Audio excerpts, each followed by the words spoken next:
Nous sommes en fin de semaine, place à votre édition hebdomadaire consacrée au round-up de la semaine. Les titres.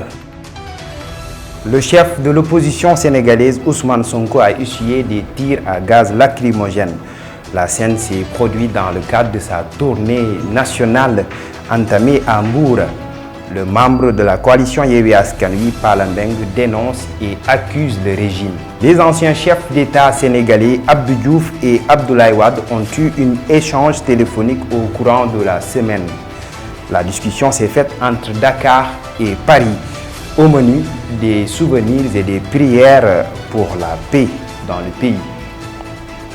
Kaolack, la jeune fille âgée de 17 ans et retrouvée morte en brousse dans la commune de Dia, a été inhumée. Dakaractu a entretenu avec sa famille qui réclame justice. Notre dossier de la semaine s'est intéressé à la violence à l'école et s'interroge sur les causes, les alternatives et les solutions. Tout de suite, le développement. Merci pour votre fidélité et bienvenue. Nous ouvrons cette édition avec l'actualité politique. L'opposant Ousmane Sonko et les militants du parti PASTEF, les Patriotes, ont essuyé des tirs à gaz lacrymogène opérés par la gendarmerie nationale. La scène s'est produite lors de sa tournée nationale à Mbour. Plusieurs personnalités de l'opposition ont dénoncé la démarche des hommes en bleu qui serait à la solde du régime de Macky Sall. Membre de la coalition Yewwi Askan Wi, le maire de la commune de Fann.E parle d'anarchie pour Palla Samb. L'État du Sénégal est tout simplement en train de se tromper de cible. L'édile s'exprimait lundi à l'occasion de la signature de convention et au lancement du programme Mère-Enfant de la commune. Écoutons-le au micro de Maker Kolidiagne et de Pafaye. En tant que Sénégalais, c'est ridicule. Nous sommes dans un pays, nous sommes une monarchie, une royaume. Mais le président Ousmane Sonko, il a le droit d'aller où il veut. Depuis quand on empêche à un leader politique de faire sa tournée politique? Depuis quand? Mais les leaders de Benno Bokk Yakaar, ils peuvent faire le tour du Sénégal sans être inquiétés, mais les leaders de l'opposition, non. Mais ils se trompent. L'État du Sénégal est en train de se tromper de siècles. Après Ousmane Sonko, nous on va démarrer notre tournée là avec Khalifa Sall. Mais ils n'ont qu'à nous attendre. FIBA 2024. On va occuper le terrain politique. L'État est là pour tous les Sénégalais. Un État ne doit pas fonctionner comme ça. Le président Macky Sall a fait le tour du Sénégal. Et qu'un terrain au Congo, le président. Mais pourquoi il empêche aux autres de faire le tour? Et c'est dommage, mais le régime, je pense que le régime est vraiment le directeur de campagne de Ousmane Sonko. Chaque jour, le Sénégalais n'aime pas l'injustice. Moi, je n'étais même pas au courant que Ousmane Sonko ait fait tourner. Mais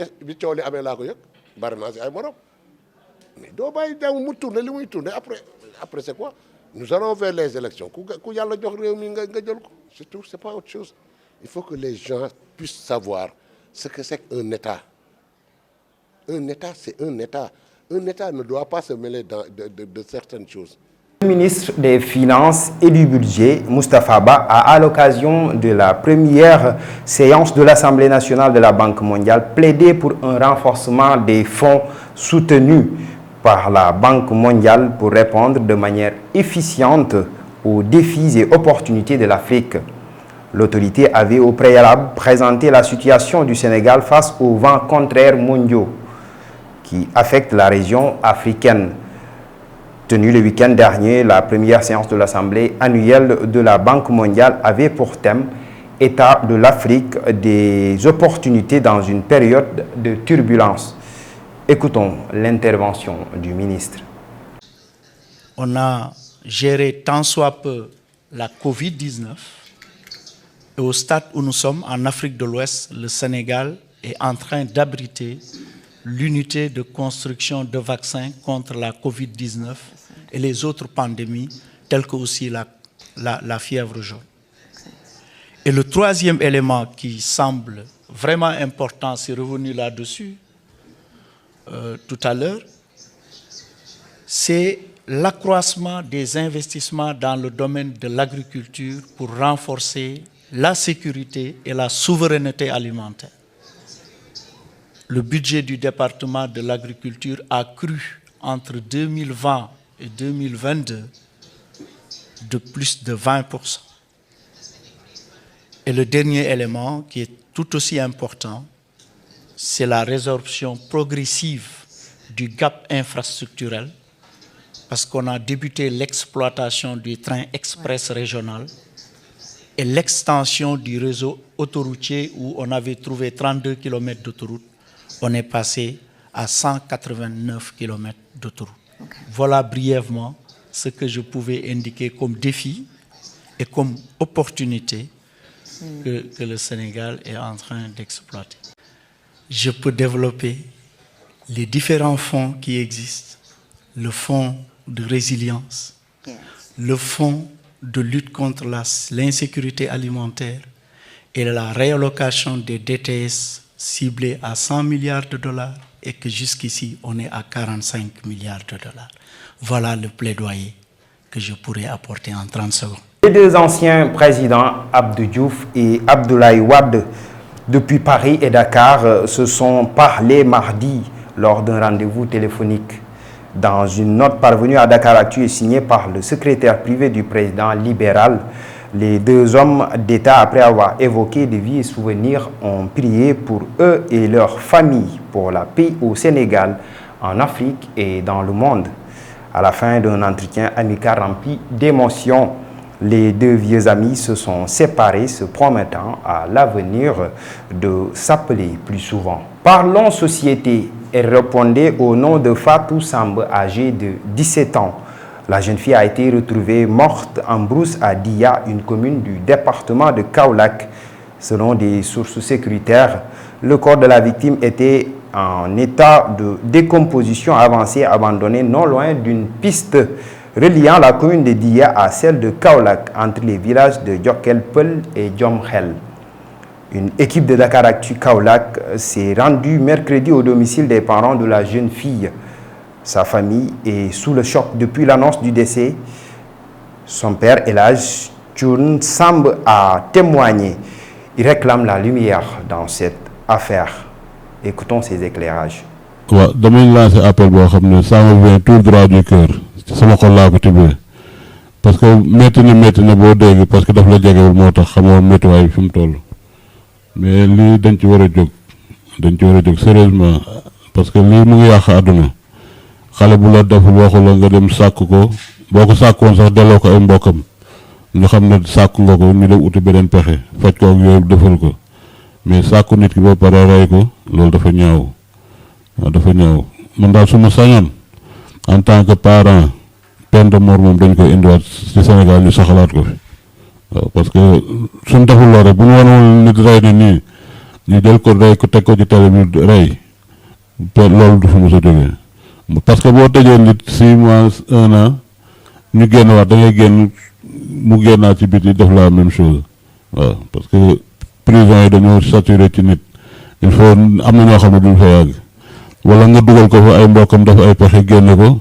wala ñu def sëriñ mu génn waaw peine de mort daal en tout cas moom laa xam ne moo gën a mën a régler le problème. waaw ci dossier bi li may wax yoon mooy ngir yàlla ak yonente bi ñu gaaw def lu gaaw parce que famille bi ñëpp dañoo jaaxle parce que boo nekkee xale boo xam ne à la fleur de la 16 ans la am demagul fenn ci buntu àddunaam la nekk nga faat ko def ko nii ñu ñaan yoon daal mu def lu gaaw pour ñu xam ñan ñoo def mbir mi ñoom ñooy def seen recherche boo gis li ñu war a gis après contact famille bi mu concerné waaw xam naa moom ak xarante bi ñu am gendarmerie xarante bi ñu am yaakaar naa ne affaire bi du yàgg daal te affaire bi ku ma wax lu ma wax mu ne li tax ñu rey ko parce que ki ko rey peut-être mën naa am ne daf ko xàmmee moo tax après bi mu ko defee li mu ko def mu boom ko. La jeune fille a été finalement inhumée jeudi à Kaolack. Son corps avait été acheminé à l'hôpital de Grand Yoff pour les besoins de l'autopsie ordonnée par le procureur de Kaolack.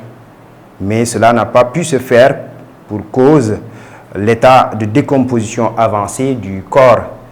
Toutefois, les investigations se poursuivent pour déterminer les circonstances de son décès. Notre reportage de la semaine s'est intéressé à la violence en milieu scolaire. Quelles sont les causes, les alternatives et les solutions au phénomène? C'est interroger la rédaction de Dakar Actu. Pour l'image du système éducatif, la question a suscité un intérêt particulier au point que des spécialistes y sont penchés pour fournir des arguments divers, clarifiant sur ce phénomène qui prend des proportions inquiétantes. Le dossier est signé Adam Diagne et Bambagnan. Insultes, bagarres, torture psychologique, saccage d'infrastructures et matériel scolaire, telle est la photographie de ce phénomène au visage dangereux appelé violence en milieu scolaire. En effet, l'école qui devait être le lieu par excellence d'éducation aux valeurs sociétales et d'instruction civique est devenue aujourd'hui un champ de bataille et un espace de règlement de compte. Pour l'image du système éducatif, la question a suscité un intérêt particulier au point que des spécialistes y sont penchés pour y fournir des arguments divers qui expliquent ce phénomène. Ce que nous retrouvons aujourd'hui à l'école, c'est des conséquences. Donc, pour s'attaquer à la cause, il ne faut pas se limiter à l'école. Il faut retourner dans les familles. La violence en milieu scolaire, ce n'est pas un phénomène isolé. On sait qu'il y a des chiffres qui sont avancés au niveau mondial. Donc, c'est un phénomène qui se trouve un peu partout. Et aujourd'hui, on estime environ 246 millions d'enfants qui sont victimes de violences en milieu scolaire, soit 20% de la population mondiale d'élèves. Pour dire que la violence, elle peut toucher tous les acteurs de l'école. Ça peut être les enseignants, ça peut être un membre de l'administration scolaire. En marge de la cérémonie de remise des prix du concours général 2022, le président Macky Sall s'est exprimé sur la question tout en déplorant les actes de violence notés dans le milieu scolaire. Dans ce tourbillon des temps modernes, la jeunesse semble en perte de repère, allant jusqu'à verser parfois dans un mimétisme de mauvais goût. Je pense à la pratique choquante et malsaine de violence sur des enseignants et de saccage d'infrastructures et matériel scolaire. Les agresseurs et les casseurs, qui constituent heureusement une infime minorité, n'ont pas leur place à l'école ni à l'université. Le dossier dure 7 minutes. Vous pouvez suivre l'intégralité de l'élément en visitant notre site web dakaractu.com. À présent, nous passons aux nominations de la semaine. De nouvelles nominations sont intervenues à l'issue du Conseil des ministres du mercredi 19 octobre. Parmi les plus en vue, celle de Mamadou Mamour Diallo, inspecteur principal des impôts et des domaines. M. Diallo est nommé directeur général de l'Office national de l'assainissement du Sénégal, ONAS, en remplacement à M. Ababakar Mbaye, appelé à d'autres fonctions. L'ancien ministre des Sports, par ailleurs maire de Fatick, Matarba, a aussi signé son retour dans les affaires. Il est nommé ministre-chef de cabinet du président de la République, Macky Sall.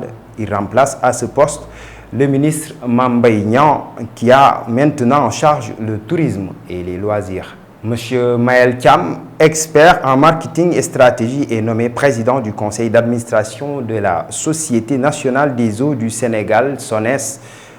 Il remplace à ce poste monsieur Modissi. C'est avec cette information que nous fermons cette page de l'actualité nationale. Place maintenant à l'actualité internationale en bref et en images qui nous amène en République de Guinée, au Tchad et au Burkina Faso.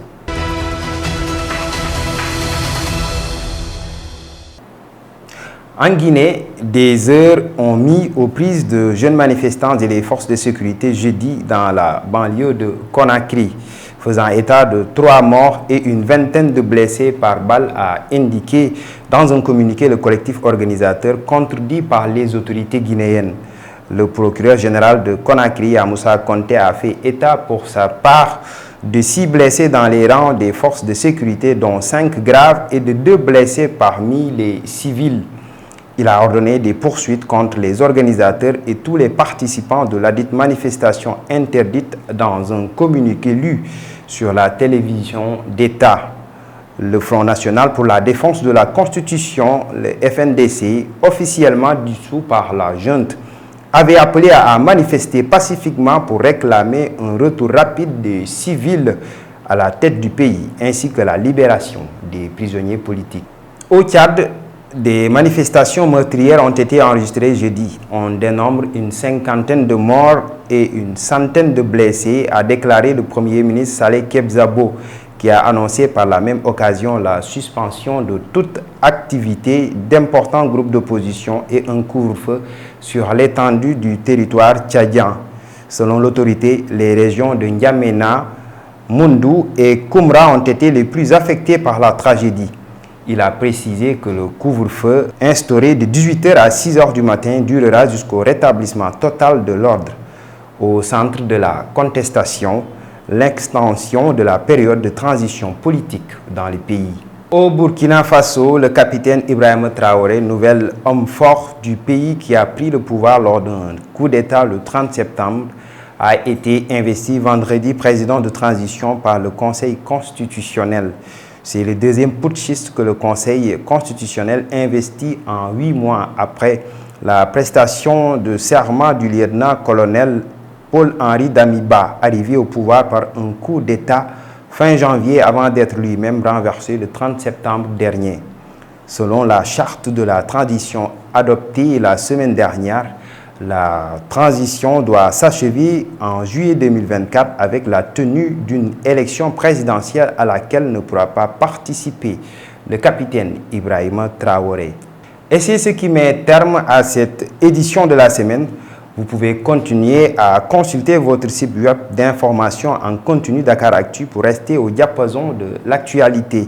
Nous vous donnons rendez-vous la semaine prochaine. D'ici là, passez un excellent week-end.